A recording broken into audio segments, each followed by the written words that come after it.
Hello नमस्कार। आप लोगों में से पुराने कौन हैं?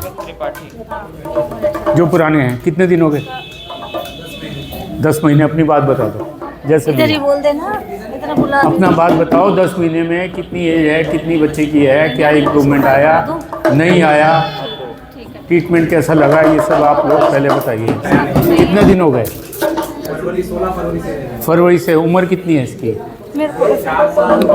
4 साल है। तो अगर आप ध्यान से देखोगे तो जैसे स्लीप है, कॉन्स्टिपेशन है, आई कांटेक्ट है, इन सब में इम्प्रूवमेंट आना शुरू हो जाता है। आप बताओ। नहीं, उनकी मदर, बच्चे की जो मदर है ना, वो बताएगी। क्योंकि क्या होता है, आप बता दो। हैं? सोने में हुआ है। देखिए, जो स्लीप है वो बहुत इम्पॉर्टेंट है। अगर हमको नींद नहीं आती तो हमारा दिमाग काम नहीं करता है। सर वो 3 महीने में ही हो गया था, हमने आपसे कॉन्टेक्ट किया था, बताया था आपको। तो पहला काम सुन लो मेरी बात। तो जो पहला काम हुआ है स्लीप। जिन बच्चों में ऑटिज्म ज़्यादा है उनको स्लीप नहीं है। जब स्लीप आनी शुरू होती है तो दिमाग बनना शुरू हो जाता है और 100% केसेस ठीक होते हैं। कौन कितना जल्दी ठीक होगा ये उसके डैमेज पे फ़र्क पड़ता है कि कितना दिमाग कितना कम है। जितना कम है उतना ज़्यादा समय। तो ऐसा नहीं हो सकता है कि ट्रीटमेंट फेलियर है। नेवर फेलियर, कभी फेलियर नहीं हुआ। दूसरी बात, कभी बहुत ज़्यादा दिक्कत है, अभी भी दिक्कत आ जाती है। वो तो यार अभी बढ़ रहा है ना, अभी तो ट्रीटमेंट हो रहा है, अभी तो टाइम बढ़ लगेगा, ठीक हो जाएगा। और हैप्पीनेस, चिल्लाता बहुत खुश रहता है। पहले से हैप्पीनेस आ गई, पहले से हैप्पीनेस आ गई, खुश रहने लगा, नींद बढ़ गई, भूख ठीक होने लगी, समझे ना। लेकिन इसका मतलब क्या है कि इसका मतलब आपके बच्चे में ज़्यादा कमी है। बस्ती आपकी लगातार चल रही है तो धीरे धीरे करके सब ठीक हो जाएगा। और भी कोई आया है? आप बताओ। हेलो सर, हम लास्ट 3 मंथ से ट्रीटमेंट ले रहे हैं। 3 महीने हुए आपको? हाँ, 3 मंथ्स हो गए। लास्ट अगस्त में आए थे और जब से सारे जो भी आपने रूल्स बताए सारे फॉलो कर किए हैं। जब से इम्प्रूवमेंट, स्पीच में इम्प्रूवमेंट है, स्पीच में इम्प्रूवमेंट आ गया, अंडरस्टैंडिंग में भी है। जोर से बोल दो, सब लोग सुनेंगे। पहले से मच बेटर है। और मतलब पहले केवल वर्ड बबलिंग पे है, जो भी वर्ड अपन बोलते हैं वो सुन के तुरंत कॉपी करता है। और जैसे कुछ भी वर्ड हो, दादा, मामा, नाना या साइकिल, तो एग्जैक्ट वर्ड नहीं निकलेगा लेकिन वो कॉपी कर देगा। इवन गाने की धुन भी कॉपी करता है। कोई भी अपन गाना गाएंगे ना तो गाने की धुन भी कॉपी करता है। और हाइपर एक्टिविटी से सर थोड़ा सा इम्प्रूव हुआ है कि मीन्स थोड़ी बढ़ गई है। तो बबलिंग आने लगा, बबलिंग से वर्ड पे आ गया, वर्ड भी आने लगे, तो स्पीच तो आ गई, स्पीच में हाँ है ना। और एज कितनी है इसकी? Age of 5 year. अब 5 साल का बच्चे में कितने महीने हुए? 3 मंथ्स। 3 महीने हुए। 3 महीने में आपको इम्प्रूवमेंट नजर आने लगा, स्पीच बननी शुरू हो गई। इसका मतलब है आपके बच्चे में कम है, ये इनके बच्चे में सीवियर है। किसके अंदर कितनी ज़्यादा कमी है? अभी सुबह न्यूजीलैंड से एक पेशेंट था, वो 9 साल का बच्चा था, जिसकी मुझे उम्मीद नहीं थी कि 9 साल, जितना उम्र ज़्यादा हो जाएगी टाइम ज़्यादा लगेगा, हम तो ये सोच के चल रहे थे। लेकिन वो 2 महीने के अंदर ही उसको बहुत इम्प्रूवमेंट आ गया। तो ये मेरे को कहना बड़ा मुश्किल, हर बार हर वीडियो में बोला हूँ कि मैं टाइम नहीं बता सकता, लेकिन आपको निगेटिव होने की कोई बात नहीं है। और कोई आया है दोबारा? हेलो सर, मेरा नाम कमल है। मेरा बेटा है ध्रुव। मैं दिल्ली से आया हूँ। मैं 1 साल पहले से ट्रीटमेंट ले रहा हूँ। मैंने सर का वीडियो देखा था, मैम का यूट्यूब पर। मैं काफ़ी रिसर्च कर रहा था। जब मेरा बच्चा 2.5 साल का था तो मैं ऑटिज्म वर्ड मेरे माइंड में आया था, तो मैं जो रिसर्च कर रहा था कि क्या एग्जैक्ट होता है, क्यों होता है, क्या रीज़न है। मेरी बाय बर्थ है, बीच में कुछ अनसर्टेनिटीज हुई थी बच्चे के साथ, तो काफ़ी कुछ मैं सर्च कर रहा था। फिर मुझे सर की वीडियो देखी जहाँ पे आयुर्वेदिक ट्रीटमेंट के थ्रू बच्चे का ट्रीटमेंट कर रहे हैं, जिसमें बच्चे का एंग्रीनेस और काफ़ी सारी चीज़ों में इम्प्रूवमेंट होता है। तो मैंने वो चीज़ ली 1 साल पहले एंड मुझे इम्प्रूवमेंट दिखा काफ़ी चीज़ों में। जैसे कि सबसे मेन पॉइंट था बच्चे का गट, तो पेट से जितनी समस्या थी क्योंकि मेरे बच्चे की इस दवाई लेने से पहले काफ़ी वीक था वो, हमेशा हर महीने ऐसा नहीं जाता जहाँ पर मुझे डॉक्टर के पास भी जाना पड़ता था। तो मैं उस चीज़ के लिए काफ़ी परेशान था। फिर मैंने वो दवाई से मेडिसिन मैंने स्टार्टिंग में थोड़ा सा मैम जैसा सर ने बताया था कि थोड़े से फीवर आएगा और थोड़े से चीज़ें ऊपर नीचे होने की, आपको उससे करना ही है एंड कंटिन्यू रखना है। जैसे जैसे बच्चा उस चीज़ के लिए हैबिचुअल हो जाएगा वो बॉडी में वर्क करने लगेगी। तो वही चीज़ मैंने भी नोटिस करी, तो बच्चे का जो गट था वो इम्प्रूव होने लगा। फिर जब मैं डॉक्टर के पास जाना होता तो वो मेरा स्किप होने लगा, बच्चे का गट थोड़ा सा अच्छा रहने लगा, वो चीज़ें स्किप होने लगी। एंड स्लीप टाइम ये रात को 2 बजे तक 3 बजे तक सोता नहीं था, तो वो चीज़ भी काफ़ी इम्प्रूवमेंट हुई। अब प्रॉपर स्लीप वगैरह लेने लगाई। एंड हाइपर एक्टिविटी में मैं बहुत ज़्यादा नहीं कहूँगा कि बहुत ज़्यादा इम्प्रूवमेंट, हाँ बट इम्प्रूवमेंट है। अंडरस्टैंडिंग भी करता है, स्पीच में भी धीरे धीरे आ रहा है। हम लोग भी उसके साथ प्रैक्टिस करते रहते हैं, ऐसा नहीं है कि मतलब सब कुछ दवाई को छोड़ दो। तो सारे फैक्टर में इम्प्रूवमेंट आ रहा है धीरे धीरे करके, हर चीज़ में, स्लीप में, गस्ट में, आई कांटेक्ट में, अंडरस्टैंडिंग में, ये सारी चीज़ें धीरे धीरे ठीक हो रही हैं। ठीक है। उम्र कितनी है इसकी? सर आज ये 6 साल का 6 साल का बच्चा है। देखो उम्र भी बढ़ती जा रही है और बस्ती आपकी लगातार चल रही है। राइट। तो अब हम ये नहीं कह सकते कि कोई यंग आ गया तो वो जल्दी ठीक हो जाएगा, 9 साल का बच्चे को देर लगेगी, मैं कह नहीं सकता। मेरे को 14 साल का बच्चा आया, मुझे उम्मीद थी कि वो जल्दी से ठीक नहीं होगा, लेकिन 4 महीने में उसको रिस्पॉन्स आ गया। तो इसलिए ये क्योंकि न्यूट्रिशनल थेरेपी है, आप लोगों ने सब समझ लिया कि खाना पीना क्या है, घी क्या है, इसकी मसाज कैसे करनी है, वो सब जो नए आए हैं वो बता दिए जाएंगे अभी, और बस्ती डालनी है।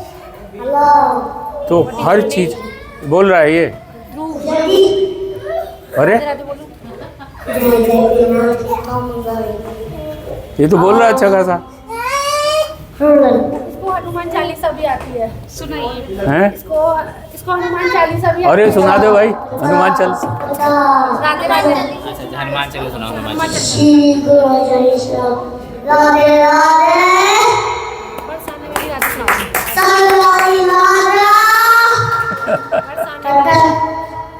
बरसाने वाली राधे।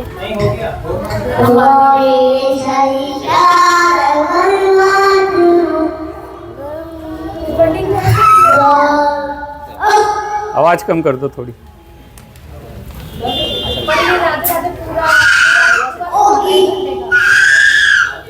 ये आपने देखा कि मतलब ये सारी चीज़ें देखिए, एक तो आप लोग जो है ना, ये समझो अपने आप को सौभाग्यशाली। क्यों? क्योंकि ऑटिज्म का पूरी दुनिया में ट्रीटमेंट नहीं है। हर जगह हमारा निगेटिव कर देते हैं लोग। ये दिमाग में इतना अंधेरा छा गया, एक माँ ने तो सुसाइड तक कर लिया, डर बैठ गया है, क्योंकि इलाज नहीं है। अब इलाज नहीं है तो फिर क्या करेंगे? स्पीच थेरेपी में गाओ, ये करा लो, ओटी करा लो। अब जब ट्रीटमेंट नहीं है तो ज़बरदस्ती क्यों करा रहे हो? भागा दौड़ी हो रही है।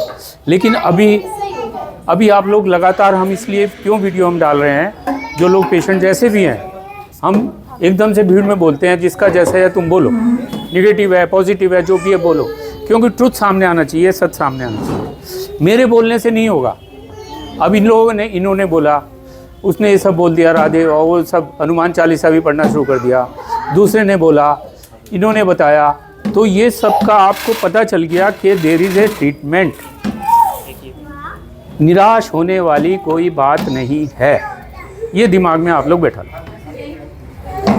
समय की मैंने बताया कि ठीक होना है, समय का मुझे नहीं पता, लेकिन ठीक होना है।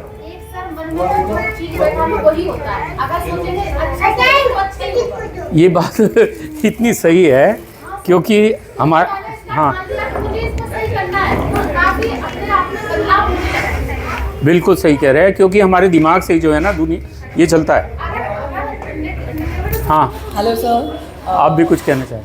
मैं 4 मंथ बाद आई हूँ। अच्छा। सेकंड विजिट है मेरी और मैं बहुत ज़्यादा खुश हूँ यहाँ के। अरे वाह। मैं कहीं नहीं गई ऑडिशन के लिए, सीधा मैं यहीं आई थी वीडियो देख के, और मेरा बच्चा थोड़ा थोड़ा बोलने लगा है मम्मी पापा। सोशली बिल्कुल भी नहीं था, अब आराम से खेल रहा है, अब कोई प्रॉब्लम नहीं है। बच्चा अब इनफैक्ट बाहर जाने के लिए हमसे ज़िद करता है, और अब तो हमने इसकी स्कूलिंग भी स्टार्ट करवा दी है। कहाँ से आए आप? हम मेरठ से। मेरठ से आए हैं। और उम्र कितनी है इसकी? 2 साल 2 महीने। 2 साल 2 महीने में। अब देखिए, जब आप यहाँ आए थे आपकी मानसिक स्थिति क्या थी? बहुत बेकार थी, बट ये है कि उम्मीद से सब कुछ होता है। उम्मीद भी उस पे होती है कि ये मेज है तो मेज है ना, हवा में उम्मीद नहीं होती है। हवा में उम्मीद मत कीजिए। हाँ, अपने अंदर को पहले पूछिए। आपने हमारी सारे लोग वीडियो देख के आए या किसी ने किसी को कुछ बताया था? आप लोग बताए सब? किसी ने रेफ़र भी बताया था कि किसी का बच्चा ठीक हुआ? तो आप लोग वीडियो देखिए। वीडियो में आपने लगा कि हाँ भैया देयर इज़ सम सॉल्यूशन। तो जब दिमाग में घुसा और आपके मन में पक्का हुआ तब आप यहाँ पे आ गए। तो दिमाग से यहाँ तक आने में, फेथ को डेवलप करने में आपके मानसिक जो एटीट्यूड है उसका बहुत बड़ा इम्पॉर्टेंट। हमारे बच्चे ट्रीटमेंट लेना शुरू करते हैं, मैं बोलता हूँ सब ठीक हो जाएगा, लेकिन क्या होते हैं 3-4 महीने में आराम से आने लगा, सब बढ़िया हो गया, लेकिन आसपास के लोगों ने कह दिया अरे इससे क्या होगा, हस्बैंड ने कह दिया, सास ससुर ने कहा अरे इससे क्या होगा, तो निराश हो जाते हैं। सबसे ज़्यादा तो झेलना तो माँ बाप को पड़ता है। तो निराश हुए, दवाई बंद कर दी। अब भैया किसी पेड़ पौधे को खाद पानी आप बंद कर दोगे, ये तो एक तरह का खाद पानी है बच्चों के लिए जो उसकी ग्रोथ को बढ़ाता है, फिजिकल लेवल पे भी और मानसिक लेवल पे भी। अब आप ये इस बच्चे को देखो कि बार बार जो बीमार पड़ता था डॉक्टर के पास जाना बंद हो गया। इसका मतलब उसके अंदर रोग प्रतिरोधक क्षमता बहुत बढ़ गई, इम्यूनिटी बढ़ गई। तो ये मत सोचो कि ये खाली आर्टिस्ट में ठीक कर रहा है, पूरी बॉडी को ठीक कर रहा है। अभी आपने बम्बई वाला एक वीडियो डाला है अभी, वो देखा? उसमें देखिए, बम्बई में हमारा सेमिनार, उसमें एक बच्चे को कैंसर था ब्लड का, कीमोथेरेपी उसकी बुरी हालत हो चुकी थी, साथ में ऑटिज्म भी था, और करीब 1 साल ट्रीटमेंट के बाद में उसका कैंसर वगैरह सब साफ हो गया। ये वीडियो में 100% पूरा चाहिए। तो इसका क्या मतलब? इसका मतलब पूरी बॉडी के अंदर अगर कोई बीमारी भी चल रही हो वो भी साफ हो जाएगी। तो कैंसर वैंसर आज दिखाई देता है, लेकिन शुरुआत तो उसकी 6 महीने पहले या 1 साल पहले हो गई होती। तो मेरा कहने का पर्पज़ यही है कि अपने अंदर एक तो पूरा भरोसा करो। हम लोग हमेशा रहते हैं तैयार, जब भी किसी को वॉइस मेल करना है वॉइस मेल करो, कोई प्रॉब्लम आती नहीं है इसमें कि कोई साइड इफ़ेक्ट होता है, होता ही नहीं है। इसलिए मैं बड़े आराम से निश्चित रूप से माँ को ही डॉक्टर बना के दवाई उसको दे देता हूँ कि भैया तुम पेट में डालते रहो। पहले हम लोग यहाँ पे रोकते थे, 1 महीना 2 महीना यहाँ रोकते थे। अब 1 महीना 2 महीना यहाँ रुकने का, उसकी कॉस्ट का कितना पैसा लगेगा। तो हमने देखा कोई इलाज से कोई भी साइड इफ़ेक्ट होता ही नहीं, तो हम मदर्स को देते। इसलिए दूसरी बात क्या है कि इनकी जो बात है कि जैसा हम सोचते हैं वैसा होने लगता है। अब बच्चे के साथ हमारे क्या हो रहा है कि एक तो हम निराशा भाव में हैं, और निराशा भाव बच्चों के अंदर जाता है। अगर हम सुबह उठ के बच्चे को सिखाने की कोशिश करेंगे, बार बार उसको कोसेंगे, अपने को भी कोसेंगे कि मेरी किस्मत ख़राब है, बच्चे के सामने ऐसे करेंगे, या उसको मार देंगे, या उसको ज़्यादा सिखाने की कोशिश करेंगे, तो उसके ऊपर इसका निगेटिव प्रभाव पड़ेगा। ये आप लोग बहुत अच्छी तरह से जानो। तो वातावरण का प्रभाव बहुत इम्पॉर्टेंट है। घर के अंदर अगर लड़ाई झगड़े हैं, ये सब चक्कर है, उसका भी असर बच्चे पे, कोमल है ना वो तो बन रहा है उसका दिमाग, उसे पता ही नहीं क्या है, तो जो वो सुनेगा वही दिमाग में उसके घूमता रहेगा। तो हमको शोर से बचाना है, आपस में लड़ाई झगड़ा ये सब नहीं होना चाहिए, और बच्चे को आपको सिखाना नहीं है। मैं बार बार ये कहता हूँ, बच्चे को अपने में छोड़ दो, अपने में छोड़ दो। वो अगर सोच रहा है, पंखा देख रहा है, इस तरह से हाथ को यूँ देख रहा है, क्लैपिंग कर रहा है, रोकने दो, रोको, क्योंकि उसकी बुद्धि के अनुसार वो अपना काम कर रहा है। जब भी आप रोकोगे तो क्या होगा, हाइपर एक्टिव हो जाएगा, सबसे बड़ी समस्या इन बच्चों की हाइपर एक्टिविटी की होती है। अब हाइपर एक्टिविटी क्यों होता है, इसको बंद कर दो। हाइपर एक्टिव क्यों होता है बच्चा, कभी सोचा किस किस बच्चे के हाइपर एक्टिव है? पहले नहीं था लेकिन अब गुस्सा करने लगा है। सामान फेंक देना, चिल्लाना। अब आप ये समझो कि ये जो गुस्सा पॉइंट है ना, इसका मतलब है इसका माइंड अब बन गया है। ये पिछले 3-4 महीने से जो आदमी का दिमाग ही नहीं है उस ऐसे मार भी देता है, कम मार देगा किसी को। अब आप मेरी बात ध्यान से सुनो, दिमाग में डालो कि गुस्सा तब करेगा जब उसका दिमाग बन जाएगा। जिसका दिमाग नहीं है उसको गुस्सा आएगा ही नहीं। ये तो सर गुस्सा इतना आता कि जो अगर चीज ऐसी लगी हो वो हम नहीं समझ पा रहे, कौन गिलास फेंकेगा, हाँ, तो ये जो ऑटिज्म के अंदर इन बच्चों में एक खासियत क्या है कि ये इंटेलिजेंट है, ये बुद्धू नहीं है, ये आप जान लो, दे आर इंटेलिजेंट। लेकिन यहाँ से जो स्पीच बननी थी, जो ब्रेन से यहाँ पे आके सिग्नल आते हैं जिससे हमारी आवाज़ निकलती है, वो नहीं निकलती, तो क्या होता है, इनको गुस्सा आने लगता है। आपके मन में कोई बात उमड़ रही है, घुमड़ रही है, आप बोलना चाहते हो, आप बोल नहीं पाते हो कोई किसी की डर की वजह से, तो आपके अंदर ही अंदर गुस्सा आता है। ये बच्चों के अंदर विचार तो चलते रहते हैं, कभी ऐसा होता है कि विचार ना चलते हो? जो थॉट्स हैं, अगर आप खाली भी बैठे हो तो विचार तो हमारे चलते हैं ना, तो क्या बच्चों में नहीं चलते? तो जब बच्चा ये देखता है कि मैं बोलने की कोशिश कर रहा हूँ, नहीं बोल पा रहा हूँ, कई बार तो शांत बैठ जाएगा बच्चा और पता नहीं अपने एक धुन में लगा रहेगा और एकदम जिद पकड़ लेंगे। उसका कारण यही तो है कि जब वो बोल नहीं पाता तो उसे गुस्सा आता है, फ्रस्ट्रेशन होता है, डिप्रेशन हो जाता है उसको। और ऐसे में अगर हम बच्चे को सिखाने की कोशिश करेंगे, स्पीच थेरेपी देंगे, तो उसको और भी ज़्यादा गुस्सा। इसलिए इन बच्चों को अपने में रहने दो, जो कर रहा है उसे करने दो। जितनी बार आपके पास आए गले लगाना है, प्यार करना है, और जो भी कुछ करे शाबाशी देना है। अभी ये अंदर खेल रहा था, बड़े मज़े में खेल रहा था, इसने सामान उठाया और डुग डुगी बजाई, सब कुछ किया, फिर वहाँ पर जाके लग गया, हमने उसको ताली बजा दी, ये बड़ा खुश हो गया। तो आप ये मत समझो कि इनकी समझ नहीं है, इनकी बहुत समझ। दूसरी क्वालिटी क्या होती है कि गिरते नहीं हैं, भागते दौड़ते रहते हैं, गिरते नहीं हैं। हाँ, उसका कारण यही है कि बेचैन है अंदर से ना, तो हाइपर एक्टिविटी का कारण इनके अंदर की बेचैनी है, और उस बेचैनी को हम खत्म करने के लिए हमको शांत होना है। अगर हम भी बेचैन रहेंगे तो उनकी बेचैनी कई गुना हो जाएगी। खेलने दो, आप इसको जितना रोकोगे करने दे, तुम्हारे को नुकसान हो रहा है। सर ऐसे छोड़ देंगे ना तो बाहर भी चला जाता है, रोड पे चला जाता है, अकेले चला जाता है। तुम्हारा इसका जो विकास नहीं हो रहा ना, इसका कारण तुम हो। ये मेरे पास सामान रखा हुआ है, मेरा सामान है, तेरे को क्या परेशानी है? जितना आप बताइए कितनी बार ये रोकते टोकते हैं ना। देखिए मम्मी बोल रही है। आप सर मैं वही तो बता रहा हूँ, कितने बच्चे हैं तुम्हारे? बस यही है। यही तो प्रॉब्लम है, क्योंकि एक बच्चा, घर में कितने लोग रहते हो? 3 लोग रहते हैं। अब 3 लोग में एक बच्चा है और दोनों जो हैं उसके ऊपर सुबह से शाम तक लगे रहते हैं। क्यों लगे रहते हैं? क्योंकि आपके मन में भी तो एंजाइटी है ना, बच्चा जल्दी ठीक हो जाए। उससे क्या होता है कि उल्टा इफेक्ट होता है उसका। सुबह उठते हैं हम सोचते हैं बोलो बोलो बोलो। नहीं सर ये नहीं करते, यहाँ जब से आए ये नहीं करते, पहले तो थेरेपी होता था। यहाँ जब से आए आपने मना किया कि सर बिल्कुल नहीं। ठीक, अधिकांश लोग करते हैं, मेरी बात सुनते जाओ। तो क्या होता है कि बच्चे के ऊपर हम सिखाने की कोशिश करेंगे तो वो हाइपर हो जाएगा, उसको गुस्सा आने लगेगा। कोई किसी में कोई काम की कोई कमी है, सपोज़ मेरे में कोई कमी है, आप सुबह शाम तक मेरे को बताते रहोगे तेरे में ये कमी है, तेरे में ये कमी है, तो मैं तो और भी ज़्यादा परेशान हो जाऊँगा। तो हमको बच्चे को कुछ नहीं कहना, जितनी बार आपके पास आए गले लगना, प्यार, शाबाशी देनी, ताली देनी, 3 काम आपको करना।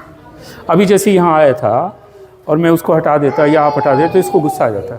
अब इसने ले लिया, अपने आराम से खेल रहा, अभी इससे छीन लो, इसे गुस्सा आ जाएगा। हाँ ये चीज़ तो नहीं देगा, आप इसको दे दीजिए, पूरा दिन खेलेगा इसी। खेलने दो, क्या चाहता आपका, क्या परेशान करने दे। तो इस चीज़ को आप समझो, ये मेंटल मैनेजमेंट है। डालना, कोई और चीज में गिरा दो आप। तो ये आप लोग समझो, ये बहुत ये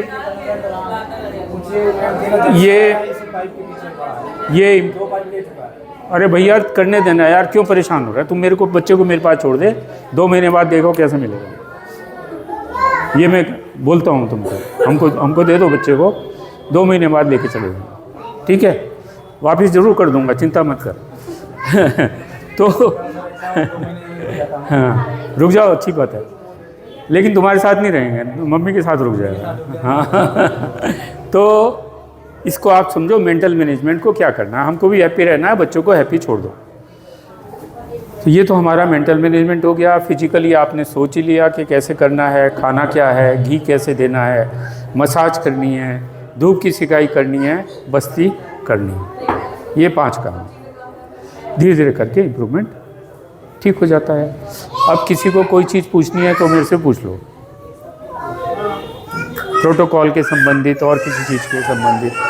किसी को कोई अगर अंग्रेज़ी दवाई चल रही है, क्योंकि क्या होता है जैसे हाइपर एक्टिव के लिए आप गए, हम तो एलोपैथी के डॉक्टर हैं, तो क्या होगा, रेस्पिडोन सीजोडोन दे देगा। चलती थी ना सीजो, कितने साल तक चली? 1 साल के आसपास अपनी दवा की, वेलप्रिन और सिजोडोन 1 साल के आसपास। इसको इपिलेप्सी भी थी, एपिलेप्सी का प्रॉब्लम है। तो यही तो प्रॉब्लम है जिसकी वजह से इस समय लग रहा है। आपने एकदम से कह दिया है, उस समय तो आपने ये नहीं सोचा कि वेलप्रोइड चल रही है, वेलप्रोइड कितनी खतरनाक दवाई है, 2 साल तक चल रही है। सीजोडोन चल रही है, ब्रेन तो ऑलरेडी और डैमेज हो गया, दवाइयों से डैमेज हो गया। उस समय थोड़ा बहुत कुछ सुनने लगा था, लेकिन स्पीच नहीं था, कुछ ऐसा लग रहा था कि थोड़ा बहुत सुधार हो रहा है। तो ये सब चीज़ें हैं, इनके साइड इफ़ेक्ट भी आप जानो। जो सीजोडोन है, रेस्पिडोन है, ये दिमाग को, और अब कोई हाइपर एक्टिव हो गया बच्चा, तो क्या आप उसको अफीम दे दोगे, शराब पिला दोगे, नींद की गोली दे दोगे? तो ये हम जो करते हैं, रेस्पिडोन, सीजोडोन, ये सब इसी तरह की नशे की दवाई है।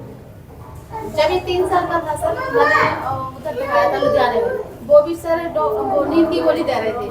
फिर जहाँ मैंने स्पीच कराई थी 2-3 महीने, फिर उन सर को मैंने बताई, वो कहते मैडम मेरे नुकसान है इसको, तो मैंने वो बंद कर दिया। अब आ जाएगी जब ट्रीटमेंट शुरू करो। तो आप ये जानो, इनके जो साइड इफ़ेक्ट है ना, जो भी है। अभी ट्रम्प की बात नहीं सुनी है आपने, अमेरिका के प्रेसिडेंट की, जिसने कहा कि वैक्सीन देने से भी ऑटिज्म हो रहा है, पैरासीटामोल देने से भी ऑटिज्म हो रहा है, जो बुखार की दवाई है। तो इतनी दवाइयाँ खाने के बाद बच्चे का डैमेज, इसीलिए मैं कह रहा हूँ सीवियर हो गया केस, लेकिन ठीक ये हो जाएगा 100%। तो जो इपिलेप्सी है, उसमें अगर थोड़े बहुत इसको झटके आते हैं किसी को भी, हमारे सारे बच्चे इपिलेप्सी के ठीक हो जाते हैं। हम दवाइयाँ धीरे धीरे करके, तो ये धीरे धीरे करके बंद हो जाते हैं, लेकिन स्लोली एंड ग्रेजुअली होता है, एकदम से यूँ नहीं है कि चाबी यूँ घुमाई और ठीक हो गया। तो ये सब चीज़ें हैं, इपिलेप्सी को भी ये ठीक करेगा, ग्रोथ अच्छी करेगा, और जिन्होंने ज़्यादा ट्रीटमेंट लिया उनकी हाइट भी बढ़ गई। अब ये बोलने की कोशिश कर रहा है, ये जान लो आप, जो चिल्ला रहा है। मैं बता रहा हूँ सर, ये चिल्लाने ना 3 महीने बाद स्टार्ट हो गया, ये चिल्लाना इसका। यार तुम तो निगेटिव इतने ज़्यादा हो रखे हो, कुछ कहने की नहीं। 3 महीने के बाद ये होने लगा, तो इसका मतलब आने लगा है स्पीच। पहले तो पुरानी जितनी टॉक्सिन्स थे वो तो बाहर निकलेंगे, नहीं निकलेंगे। 3 महीने के बाद जितना चिल्ला रहा है उतना आज भी अभी भी करेगा ठीक, अभी ठीक करेगा। तो इस चीज़ की आप क्लैरिटी को समझो, जो ट्रीटमेंट का जो वैज्ञानिक दृष्टिकोण है उसको समझो, और लॉजिक को समझो। तो ये सब समझ में आ गई आपको सब बात। और जिसने अगर प्रोटोकॉल नहीं समझा तो वो समझ लेगा, यहाँ भी स्टाफ आएगा। अब तो जो स्पीच थेरेपी, हमने एक दूसरी थेरेपी शुरू करी है, आप सामने आपने देखी होगी वीडियो में, देखी नहीं? सरगम थेरेपी। अच्छा, तो एक जो नई स्पीच थेरेपी, स्पीच क्या होती है, कैसे बनती है स्पीच? स्पीच कैसे बोलते हैं हम लोग? पहले कान में आवाज़ जाती है, फिर सोचते हैं, फिर हम बोलते हैं। तो 3 स्टेज हो गई। इनके कानों में आवाज़ तो जा रही है, ये सोच भी रहे हैं, लेकिन तीसरी जो चीज़ है वो निकाल नहीं रहे, क्योंकि इनका नर्वस सिस्टम बना नहीं। अब जैसे जैसे नर्वस सिस्टम बनेगा ये बोलने लगेगा।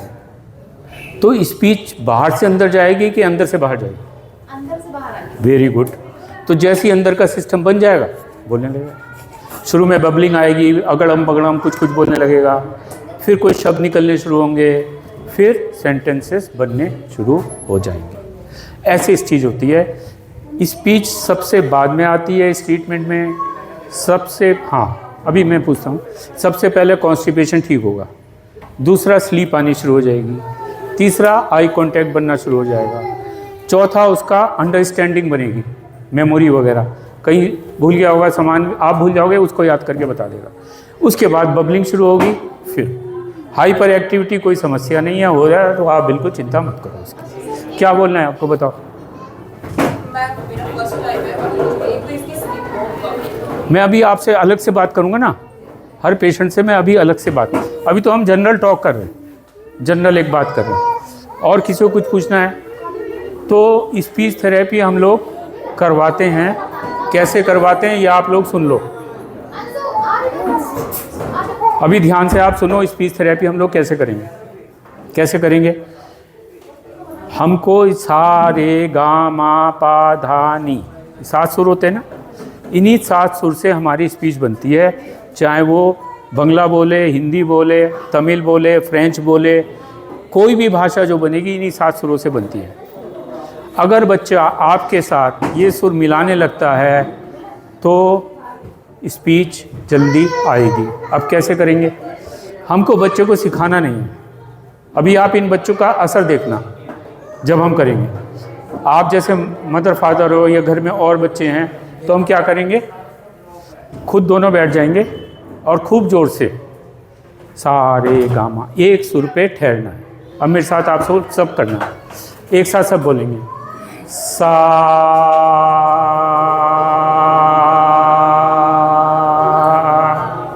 रे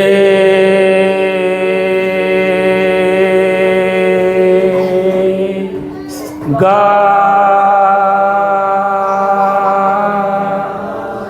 मा पा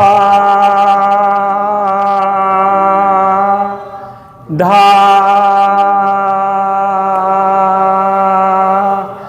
नी।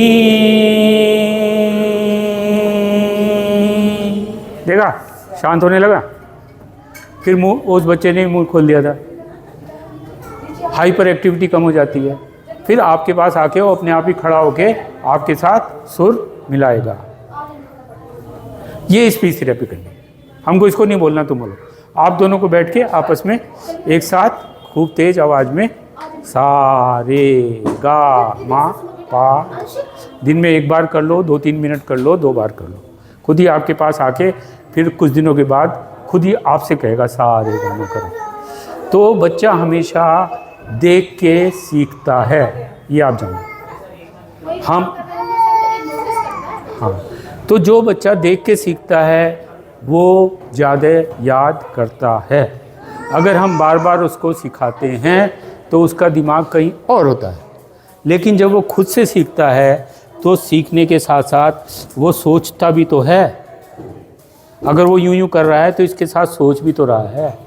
तो सोच के जो सीखता है वो लर्निंग सबसे बढ़िया होती है। लेकिन अगर आप रिपीटेडली करो, ये करो, ये करो, तो वो क्या है, मशीन बन जाएगी। स्पीच थेरेपी में क्या होता है, एक ही शब्द को बार बार बॉल है, तोता है, वो तोता है बोलता रहेगा। वो लड्डू तोता हो जाए, वो आपको भी तोता बोलेगा, पापा बोलेगा, मम्मी को भी, तो उसको समझ नहीं आएगी। तो बिना समझ की स्पीच नहीं होती है। ठीक है, तो ये अंडरस्टैंडिंग के साथ स्पीच होनी चाहिए। और स्पीच तब मैं बोलूँगा इसको आ गई जब वो बच्चा क्वेश्चन पूछने लगेगा। जब आपके पास आएगा, पूछेगा मम्मी, इसको देखता रहेगा कि मम्मी ये क्या है। जब ये क्या है क्वेश्चन आएगा तब समझ लो स्पीच आ गई। ठीक है, अब हम अलग अलग से आपसे बात करेंगे।